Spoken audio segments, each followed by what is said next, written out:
All right, the Cheesecake Factory. And look at those benches. And I'm Tanis Coralee of Seattle, and today is Friday, 17 October 2025. And here we go. See if I can get a cheesecake slice or 2 or 3. Do they still have pumpkin?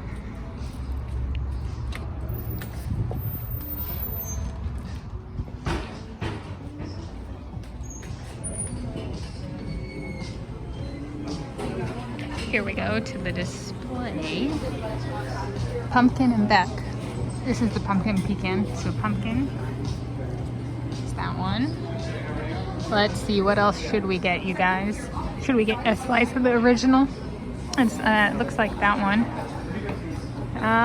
What about something without? Ooh, let's do the Lowlicious in the back. I love plain cheesecake with no frosting. I haven't tried that one out yet. Yeah? You guys like those 3 picks? There we go.